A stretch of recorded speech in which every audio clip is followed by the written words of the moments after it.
Hello, I'm Denise LaFrance. Coming up on City Beat, we'll show you how your commute could be a little smoother. The City of Las Cruces Street and Traffic Operations Section is working hard to get you where you need to go more efficiently. The Plaza de Las Cruces is up and running and getting a lot of attention. We'll take you to the plaza's dedication. Plus, 15 years after the terrorist attacks on U.S. soil, we'll show you how Las Cruces remembers those who were lost on 9/11. And you have your candidate in mind, but is there more you need to know when you vote in the general election?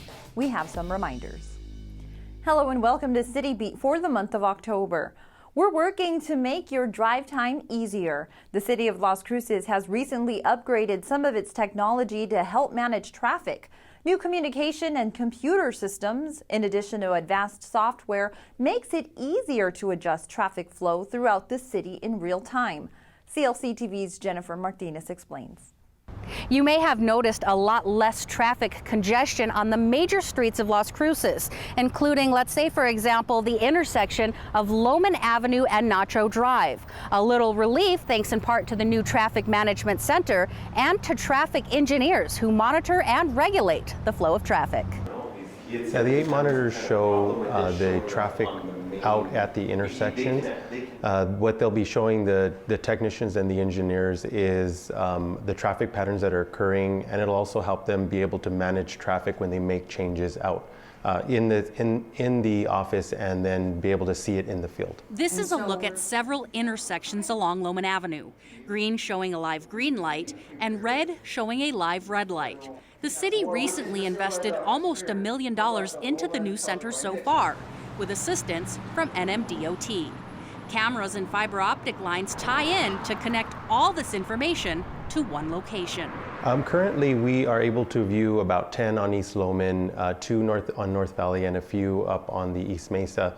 But the plans are in the future to have all of the intersections that the city manages within the system. In the future, these monitors will allow engineers to respond in the event of accidents, construction zones, or anything which creates irregular traffic patterns.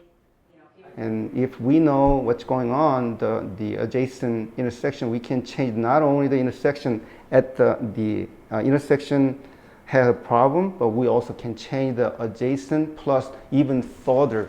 As the city grows, more traffic information will have to be updated. And as more lights come online, these costs will grow.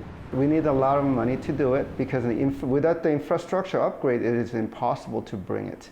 Because in order to bring the real-time image to the traffic control center, we need the fiber optic cable. With safety in mind, the number of people who can make these changes are limited to only a handful because they need to know the laws and they have to anticipate the effect changes could have on the traffic in adjacent intersections. For City Beat, I'm Jennifer Martinez. Thanks, Jen. In addition to time saved, the system will help reduce the amount of gas burned at intersections, saving the environment from emissions and you, the driver, from having to fuel up as often. One of the things city planners keep telling us that getting people to the downtown area doesn't always encourage them to stay there. But now a new attraction might give visitors another reason to hang out. The newly named and newly finished Plaza de Las Cruces was officially dedicated on September 17th. Thank you, Robert. So who's ready to dedicate a plaza? Yes, finally we're here. You know, as I worked for the City of Las Cruces for about 30 years, I was the chief engineer, public works director, and most recently your city manager.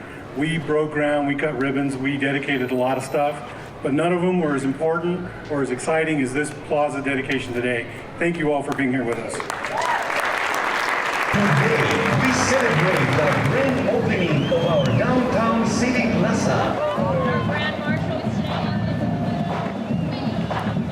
and right behind the NMSU marching band, we have the Centennial High School All Girls. These dancers are a tribute to the excellence and ambitions held by the students and faculty of Centennial High School in music, sports, and academics. Centennial High School is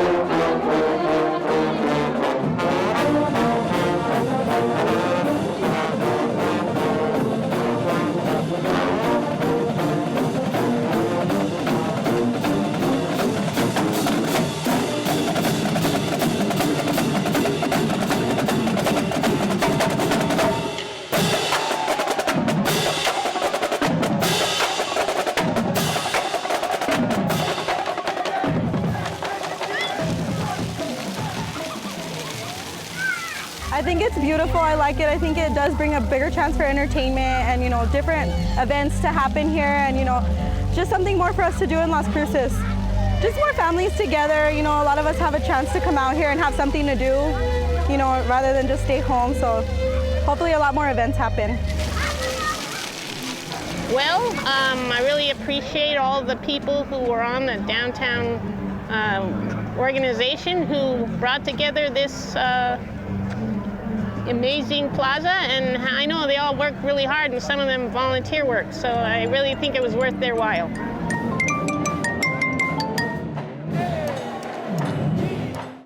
The successful completion of this project is the result of a public-private partnership between the City of Las Cruces and the Downtown Partnership. Another event held at the plaza this year was the Patriot Day ceremony. It has been 15 years since the attacks of 9/11, and the city has been holding a remembrance ceremony annually to pay tribute to those who lost their lives. Here's a recap of this year's ceremony.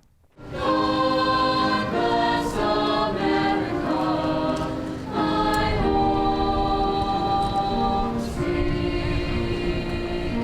home. On behalf of the Las Cruces Police Department and Fire Chief Eric Enriquez and the Las Cruces Fire Department, it is my honor to welcome you to our 2016 Patriot Day ceremony on the plaza.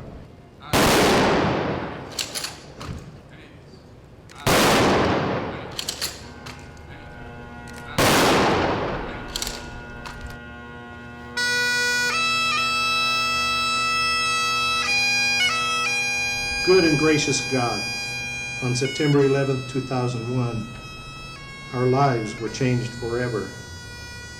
May all of us present here today remember this day with love and compassion. We remember the law enforcement personnel, the firefighters, and all emergency responders and civilians who, in the face of great adversity, responded bravely and gave their lives to save strangers and neighbors on this day. But we thank God for our first responders, our police, our fire, our EMS, those brave men and women.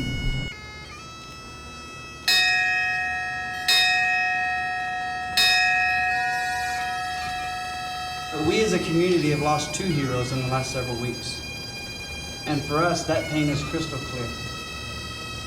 Officer Jose Chavez of the Hatch Police Department and Officer Clint Corvinus of the Alamogordo Police Department gave their lives in the line of duty protecting us and our community, fighting and keeping evil at bay.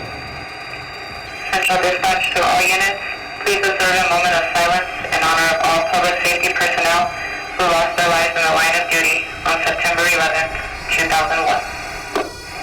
These individuals have made the ultimate sacrifice. Though they are gone, they will never be forgotten. Greater love has no one than this, that he laid down his life for his friends. May they rest in peace.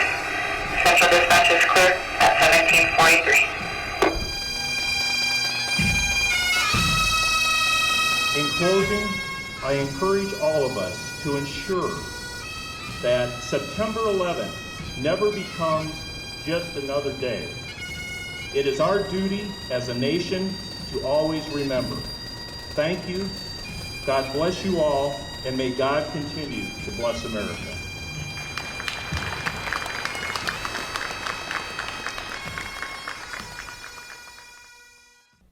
Special thanks to the Las Cruces Police and Fire Departments who work nearly year-round to plan for this event each year.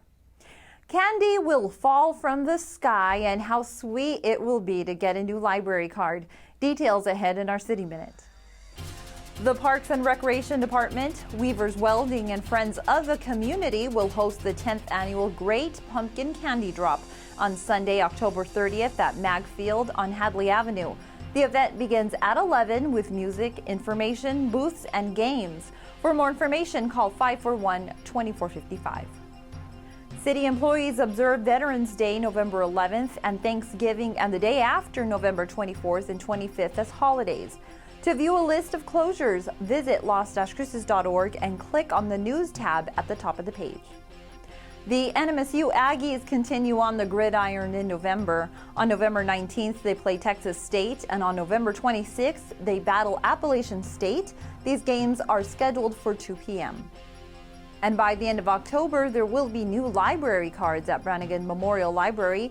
A Design the Card contest was held for children and adults. The adult winner was Tiffany Castle with this pointillism drawing, and Rose Moon Longo was the youth winner with her cat on books and drawing inspired by her cat named Sherlock. The library received nearly 100 entries. This year's general election is Tuesday, November 8th. To help educate voters and increase voter turnout is the Doña Ana County Election Advisory Council. CLC TV's Udell Vigil has more in this upcoming election in this month's Ask the. Hello and welcome. Our guest for this edition of Ask the is Dolores Connor with the Doña Ana County Election Advisory Council. Dolores, thank you for joining us. Thank you for having me here.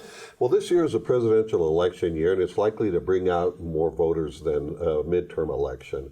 So how important is it for people to actually vote?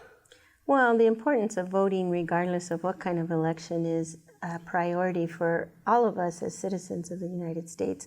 But more importantly, that there's a lot of people on the ballot this year and a lot of attention because of a presidential election that we're hoping to increase voter turnout by at least 10%. Okay. Now, who can vote? How? What are the particulars? The particulars are that you have to be registered to vote by 5 p.m. on October the 11th. You can do that online, or you can do that at the county building, or you can do it at the DMV. But as long as you're 18 years old by November 8th. So if you're 17 years old and you're a few weeks away, you can still register to vote. And you can register nonpartisan or under a particular larger party if you choose. Okay, terrific. Now, when does early voting begin and where can people vote early? Early voting starts October the 11th at the Doña Ana County building. And it'll be regular hours from 8 till 5 until the last Saturday in November 5th. You can vote on Saturday at Motel Boulevard. Okay, and on election day itself, where can people vote and what are the times for voting? Election day is November the 8th, and the polls open at 7 a.m. and they close at 7 p.m. And during that time, you can go to any of the voter convenience centers. There'll be 40 of them available across Doña Ana County, from Sunland Park all the way to Hatch, and from Chaparral to Anthony and Mesilla. And so we have an easy way to vote. Maybe you drive to El Paso and you want to stop in Anthony to vote, but you live in Las Cruces. That's totally acceptable. Okay, so there's really no reason not to. There's not a reason to miss voting. The important part about presidential elections is that the local politics are very important, and so the ballot is very long and very lengthy, and it will also have some constitutional amendments that need to be viewed on the backside of the ballot. It's a good thing you mentioned that, because a lot of people just gloss over those and they don't even read them. So that's something that you would likely encourage people to do before they get to the polls, is to familiarize themselves with those amendments. And they'll be able to see the ballot online for the Doña Ana County clerk's office, or you can stop by the clerk's office and pick up a sample ballot that will be particular to those candidates that are in your district, and all the constitutional amendments along with the national election also. Well, that's all very helpful information. Thank you. And once again, Election Day is Tuesday, November 8th. Yes, here. From 7 a.m. to 7 p.m. Okay. Dolores Connor with the Doña Ana County Election Advisory Council, thank you for joining us. Thank you. Thanks, Udell. Remember, you can get more information about the general election on our webpage at las-cruces.org and click on the voting link. Well, that's all for this episode of City Beat. Remember to tune in for live City Council meetings right here on Mondays at 1 p.m. Plus, you can find all archived meetings and programs on clctv.com, and we have so much more on our Facebook page. Thanks for joining us. I'm Denise LaFrance.